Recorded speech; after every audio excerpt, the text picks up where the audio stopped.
दाखिल खारिज किसे कहते हैं?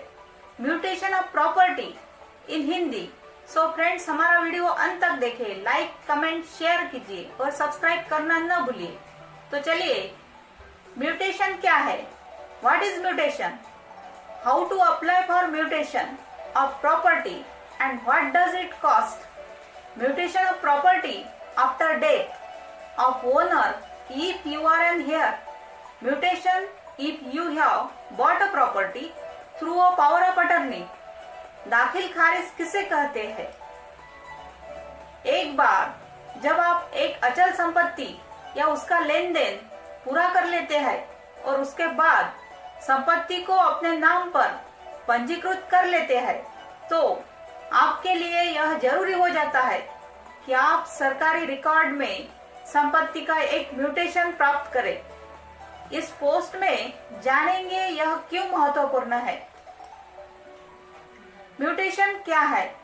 दाखिल खारिज किसे कहते हैं? म्यूटेशन एक मौजूदा मालिक से नए मालिक के लिए स्वामित्व का हस्तांतरण है। जब संपत्ति को उपहार विलेख के द्वारा, विल के द्वारा, विरासत में या फिर विभाजन के माध्यम से स्थानांतरित किया जाता है या जब इसे बेचा जाता है, तब म्यूटेशन करना जरूरी होता है। इसलिए संपत्ति के उत्परिवर्तन के कारण नया मालिक भूमि राजस्व विभाग में अपने नाम पर संपत्ति रिकॉर्ड करता है। इस रिकॉर्ड के साथ सरकार सही मालिक से संपत्ति कर वसूलने में सक्षम हो जाती है। प्रलेखन प्रक्रिया और शुल्क एक राज्य से दूसरे राज्य में अलग अलग हो सकती है। हालांकि आमतौर पर इस प्रक्रिया में एक सादे कागज पर एक आवेदन करना शामिल होता है। साथ ही आवश्यक मूल्य के गैर न्यायिक स्टैम्प पेपर के साथ कुछ जानकारी होती है। इसे क्षेत्र के तहसीलदार को प्रस्तुत किया जाना है। संपत्ति के उत्परिवर्तन के लिए आवेदन कैसे करें और इसकी लागत क्या है? How to apply for mutation of property and what does it cost? Delhi या कोलकाता में संपत्ति के उत्परिवर्तन यानी म्यूटेशन के लिए आवश्यक दस्तावेज क्या है? जैसा कि मैंने आपको पहले बताया कि इस प्रक्रिया में आवश्यक दस्तावेज हर राज्य में अलग अलग है, लेकिन पूरे भारत में कुछ पेपर आपको इन 3 परिस्थितियों में संपत्ति के परिवर्तन के लिए फाइल करना होगा। यदि आपने एक संपत्ति खरीदी है, जिन दस्तावेजों को आपको संपत्ति के म्यूटेशन के लिए प्रस्तुत करने की जरूरत होती है, वो है बिक्री विलेख यानी कि सेल डीड, सेल डीड की कॉपी, संपत्ति के म्यूटेशन के लिए 3 रुपए के शुल्क की स्टैम्प के साथ एक आवेदन पत्र, 100 रुपए के स्टाम्प पेपर पर एक क्षतिपूर्ति बॉन्ड यानी कि इंडेमनिटी बॉन्ड, 10 रुपए के स्टाम्प पेपर पर एक हलफनामा और नवीनतम संपत्ति कर निकासी कागजात यानी कि latest property tax clearance papers. यदि आप वारिस है तो मालिक की मृत्यु के बाद संपत्ति का mutation. Mutation of property after death of owner if you are an heir. ऐसे मामलों में संपत्ति के म्यूटेशन के लिए आवेदकों को मृत्यु प्रमाण पत्र प्रस्तुत करना होगा। वसीयत की एक कॉपी, 100 रुपए के स्टाम्प पेपर पर एक क्षतिपूर्ति बॉन्ड यानी इंडेमनिटी बॉन्ड, 10 रुपए के स्टाम्प पेपर पर एक हलफनामा, कोर्ट फीस के तौर पर 3 रुपए के शुल्क की स्टाम्प के साथ नवीनतम संपत्ति कर निकासी कागजात।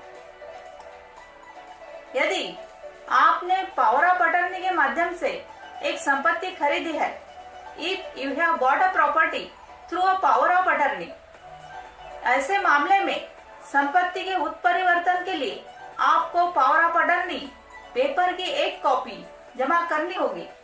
100 रुपए के स्टाम्प पेपर पर एक क्षतिपूर्ति बॉन्ड, 10 रुपए के स्टाम्प पेपर पर एक हलफनामा, कोर्ट फीस के तौर पर 3 रुपए के शुल्क की स्टाम्प के साथ नवीनतम संपत्ति कर निकासी कागजात यानी कि latest property tax clearance property. आवश्यक दस्तावेजों के साथ आवेदन जमा करने के बाद एक उद्घोषणा जारी की जाती है जो आपत्तियों के लिए पूछती है। यदि कोई हो तो कर सकता है। अंतिम तिथि निर्दिष्ट करने के लिए प्रस्तावित उत्परिवर्तन या म्यूटेशन आमतौर पर उद्घोषणा की तारीख से 15 दिन तक, जिसमें उत्परिवर्तन पर किसी भी आपत्ति पर विचार किया जाएगा। उसके बाद पटवारी एक निर्धारित प्रारूप में अपनी रिपोर्ट प्रस्तुत करता है। पार्टियों के बयान भी दर्ज किए जाते हैं। दस्तावेज रिकॉर्ड किए गए बयानों से मेल करते हैं या नहीं देखे जाते हैं। यदि प्रस्तावित उत्परिवर्तन यानी कि म्यूटेशन के खिलाफ कोई आपत्ति प्राप्त नहीं होती है तो इसे मंजूरी दे दी जाती है। संपत्ति बेचते समय म्यूटेशन प्रमाण पत्र एक होना जरूरी होता है, इसलिए म्यूटेशन प्रमाण पत्र नहीं होने से संपत्ति बेचना भी खतरे में पड़ सकती है। स्वामित्व साबित करने के या प्रॉपर्टी के मालिकाना हक के लिए म्यूटेशन प्रमाण पत्र बेहद महत्वपूर्ण है और यह कर रिकॉर्ड के रूप में भी कार्य करता है, यानी कि आप उस प्रॉपर्टी का टैक्स भी भर सकते हैं। प्रॉपर्टी म्यूटेशन की फीस हर राज्य में अलग अलग है, मगर यह बहुत महंगा नहीं है। इसके अलावा म्यूटेशन प्रमाण पत्र यह सुनिश्चित करता है कि संपत्ति रिकॉर्ड वैध है। एक बार संपत्ति बेचने के बाद सभी आवश्यक दस्तावेज खरीदार को दिए जाते हैं, जैसे कि वैध रजिस्ट्री, एनओसी, बिक्री समझौता आदि। उसके बाद विक्रेता की भूमिका समाप्त हो जाती है। अब भूमिका उस खरीदार की आती है जिसे म्यूटेशन के लिए सभी कानूनी दस्तावेज जमा करने और प्रक्रिया का पालन करने की आवश्यकता है। म्यूटेशन के खिलाफ कोई आपत्ति प्राप्त होने पर मामला क्षेत्र के राजस्व सहायक को संदर्भित किया जाता है। यदि आपकी शिकायत का कोई हल नहीं किया जाता है तो आप उक्त आदेश के 30 दिनों के भीतर अतिरिक्त कलेक्टर यानी कि द डेप्यूटी कमिश्नर कंसर्न के समक्ष अपील दायर कर सकते हैं। वो बातें जो आपको पता होनी चाहिए फॉर म्यूटेशन ऑफ प्रॉपर्टी। आप यह ध्यान दें कि एक बहुत ही कम जुर्माना लगाया जाता है। उदाहरण के लिए 25 रुपए से कम। अगर आपको संपत्ति का म्यूटेशन नहीं मिलता है तो चार्ज किया जाता है। प्रॉपर्टी म्यूटेशन को आप अपनी सुविधा के अवसर कर सकते हैं।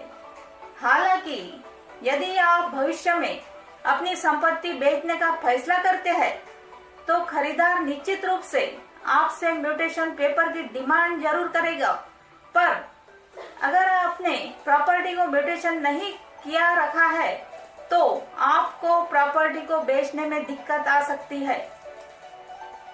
हालांकि यह कानूनी रूप से बाध्यकारी नहीं है, पर संपत्ति का म्यूटेशन बहुत महत्वपूर्ण है क्योंकि यह स्वामित्व के प्रमाण को दर्शाता है और कर रिकॉर्ड को भी दिखाता है। संपत्ति उत्परिवर्तन शुल्क राज्य से अलग अलग होते हैं। संपत्ति का म्यूटेशन एक बार का कर्तव्य नहीं है। इन कागजात को समय समय पर अपडेट करने की आवश्यकता होती है। एक नियमित अपडेट यह सुनिश्चित करेगा कि आपके संपत्ति रिकॉर्ड साफ सुथरे रहे हैं। Thank you friends.